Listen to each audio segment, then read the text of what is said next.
मैं doctor Renu अचतानी Fortis hospital वसंत कुंज और माता चंदन हॉस्पिटल में काम करती हूँ और न्यूरोलॉजी पेशेंट्स देखती हूँ, जहाँ मिर्गी के पेशेंट्स भी बहुत आते हैं। मिर्गी ऐसी बीमारी है जो पेशेंट्स को अचानक एक अटैक के जैसे आता है, जहाँ बेहोशी हो सकती है या झटके आ सकती हैं एक साइड, और कभी कभी ऐसा है कि सिर्फ पेशेंट एक जगह देखते रहता है। तो ये अलग किस्म के मिर्गी होते हैं। जो हम आज आपसे डिस्कस करने वाले हैं और जिसकी हम जानकारी दे रहे हैं, वो कंडीशन है जहाँ या तो कोई चीज़ करनी चाहिए या नहीं करनी चाहिए मिर्गी के पेशेंट को। अलग अलग पॉइंट्स हैं। एक तो आपको अपनी दवाई बिल्कुल टाइम पे लेनी चाहिए। कभी कभी पेशेंट्स को बोला जाता है कि एक दवाई 8 घंटे में लेनी चाहिए, दैट इज 3 बार दिन में। तो ये आपको टाइम बिल्कुल 8 घंटे का रखना चाहिए। अगर पहला डोज आप 6 बजे लेते हैं तो देखना चाहिए कि 2 बजे दूसरा डोज और 10 बजे तीसरा डोज ले। कोई पेशेंट लेट उठता है और वो 7 बजे लेना चाहते हैं फर्स्ट डोज, पहला डोज, तो दूसरा डोज 3 बजे और तीसरा डोज 11 बजे लेना चाहिए। फुल अगर दो बार दिन में खाना है दवाई, तो हमें देखना है कि दोनों डोजेस के अंतर 12 घंटे का हो। ऐसा नहीं कि पेशेंट लेट से उठा है और 12 बजे दवाई खाई है, नहा धो के खाना खा के, और दूसरा डोज 7 या 8 बजे शाम में, तो उसमें अंतर सही 12 घंटे का नहीं होगा। एक टाइम होगा 8 घंटे का और दूसरा ज्यादा टाइम होगा। इसमें फिर जहाँ डोज बढ़ जाता है, टाइमिंग बढ़ जाता है, उसमें फिक्स होने का चांस है।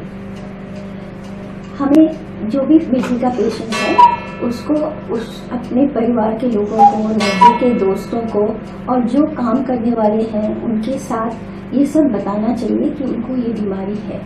इसमें शर्म की कोई बात नहीं है। मिर्गी भी एक शारीरिक बीमारी है, जैसे बीपी हुआ, डायबिटीज हुआ, जहाँ हमें रेगुलर दवाई लेनी पड़ती है।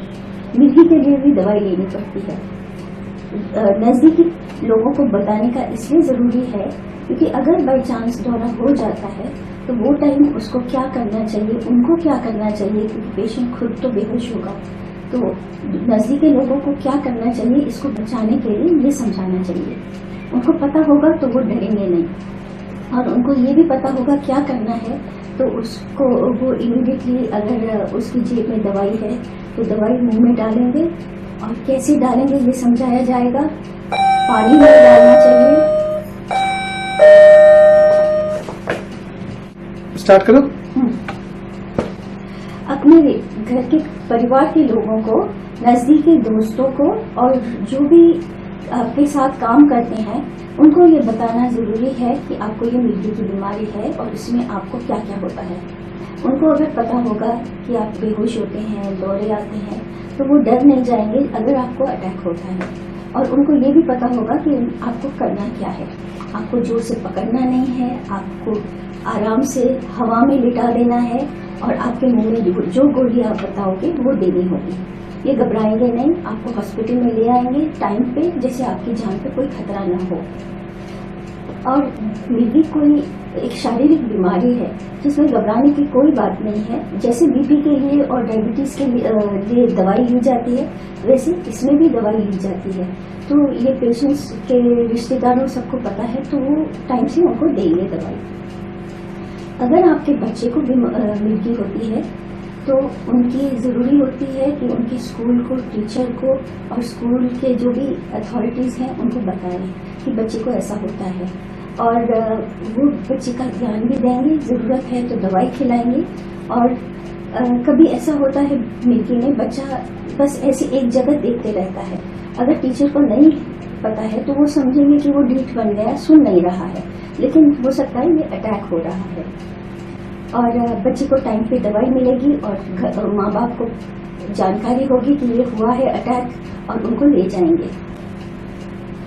आपको अपना रिकॉर्ड मेंटेन करना पड़ेगा। एक डायरी होती है जहाँ जिस टाइम फिक्स हुआ है वो लिखा जाता है, कितनी देर फिट्स चला है और कौन से टाइप का फिट है, उसमें क्या क्या हुआ है, बेहोशी हुई या हाथ पैर हिले, ये सब लिखा जाता है। तो हमें आइडिया आती है कि इसको कितने दिनों में एक फिट हुआ है और कौन से टाइप का है।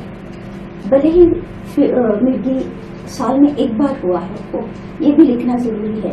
इसमें हमें दवाई का असर, दवाई का साइड इफेक्ट और दवाई जरूरी है, कम करनी है या ज्यादा करनी है, ये सब अंदाजा आता है। अगर कोई और बीमारी लगती है तो उसके लिए दवाई लेने से पहले डॉक्टर से सलाह करना जरूरी है। कोई दवाई मिर्गी की दवाई का असर ज्यादा करती है या कोई दवाई कम करती है। अगर आपको कोई और बीमारी है जैसे खांसी, जुकाम, बुखार हो रहा है और उसके लिए दवाई लेनी चाहिए, तो आपको अपने डॉक्टर से सिर्फ सलाह करनी चाहिए कि आप ये दवाई लेनी चाह रहे हो सकता है कि कोई दवाई का असर मिर्गी की दवाई के असर पे असर करे, या तो उसका इफेक्ट ज्यादा हो जाए या उसका असर कम। तो हमें दवाई को कम या ज्यादा करना पड़ेगा।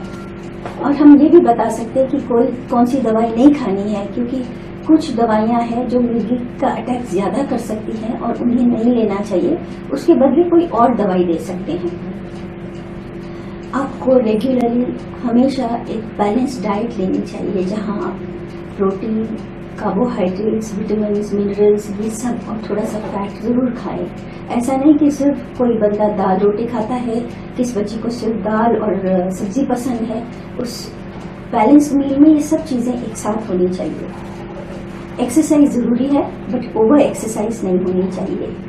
ओवर एक्सरसाइज में थकावट ज्यादा होता है, ब्रेन शरीर के साथ ब्रेन भी बहुत थक जाता है। टीवी वैसे तो हम मना ही कर देते हैं, मगर टीवी अगर देखना चाहें, कोई प्रोग्राम बहुत अच्छा है या बच्चे को कोई कार्टून जरूर देखना है, उस हालत में टीवी दूर से एटलीस्ट 6 मीटर दूर से देखनी चाहिए और कमरे में खूब लाइट होनी चाहिए। टीवी के ऊपर भी लाइट होना चाहिए। अंधेरे में बच्चा टीवी ना देखे, क्योंकि जब टीवी की लाइट चमकती है फिक्स होने का चांस होता है। और ऐसा नहीं कि हर सीरियल देखते रहे कि लाइट तो हमने लगा दिया है, वही सीरियल एक बार दिन में आधा घंटा या 1 घंटा वही देखें और बार बार ना देखें जाए। कंप्यूटर गेम्स भी बच्चों को शौक होता है और इनसे भी कभी कभी फिट्स होते हैं, और क्योंकि उनकी भी लाइट, स्क्रीन लाइट्स चमकती है और उसमें शक होता है कि दौरा होता है। अगर गर्भ बचाने की, गर्भ प्रिवेंट करने की दवाइयां खा रहे हैं जैसे कॉन्ट्रासेप्टिव पिल्स, तो इसमें मिर्गी पे असर हो सकता है। इसका भी डॉक्टर से डिस्कशन करिए।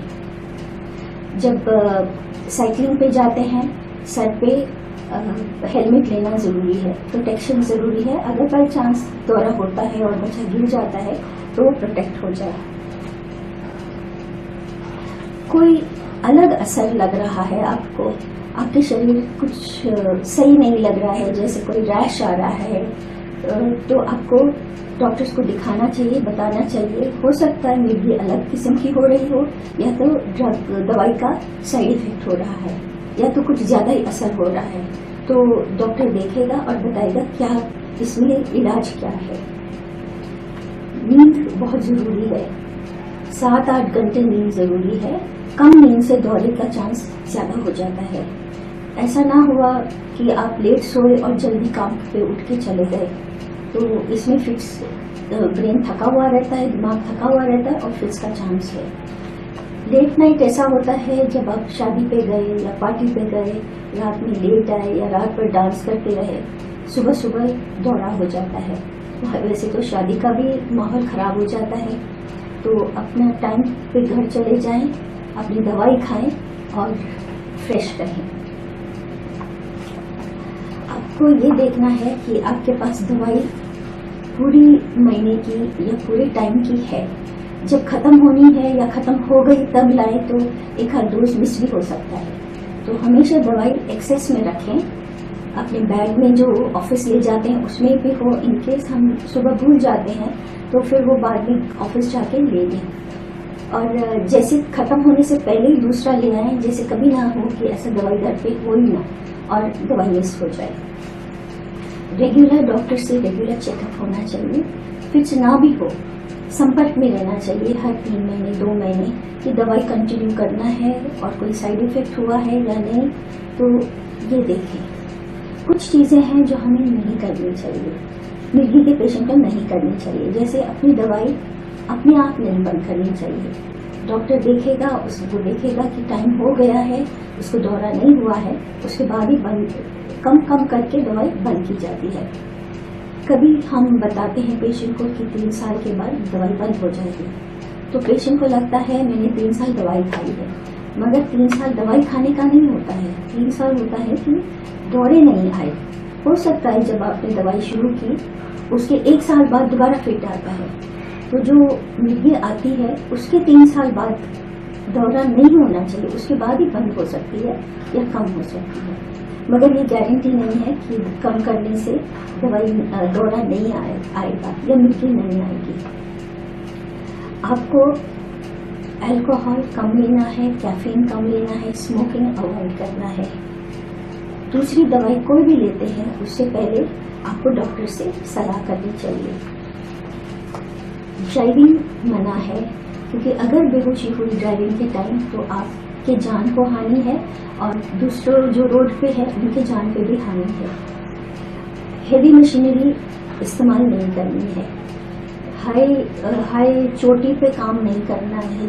वही सब जगह जहाँ डेंजर है चोट का वो नहीं करना चाहिए। स्विमिंग मना है, मगर अगर आपको कंट्रोल है, फिट्स का कंट्रोल है और स्विमिंग आप जानते हो तो आप किसी को बता के, और बहुत अच्छा होगा अगर किसी को साथ ले जाए जो आपको ख्याल कर सकता है और आपको टाइम पे बचा सकता है। बाई चांस कुछ हो जाए तभी कर सकते हैं, नहीं तो नहीं। फास्टिंग, व्रत नहीं रखते हैं, क्योंकि जब फास्टिंग होता है, ग्लूकोज शरीर का कम होता है, तब मिर्गी का चांस होता है। बाथरूम टॉयलेट जाते वक्त जब मिर्गी नहीं है, उसका कंट्रोल हमें नहीं पता है, तो दरवाजे की ताली खुली रखे तो बेटर है। अगर कोई प्रॉब्लम है तो आपको आके देख सकते हैं परिवार के लोग। आपकी दवाइयाँ आप खुद खाएं, आपकी दवाइयाँ दूसरों को ना दें और दूसरों की दवाइयाँ ना खाएं। ये कुछ सलाह मेरी है आपको, आपकी मिर्गी, आपका जीवन ठीक रखने के लिए। मिर्गी तो है, आपको दवाई खा रहे हैं, कुछ चीज़ें करने से या ना करने से आपका जीवन अगर और भी आसान बनता है और दूसरों के जैसा बनता है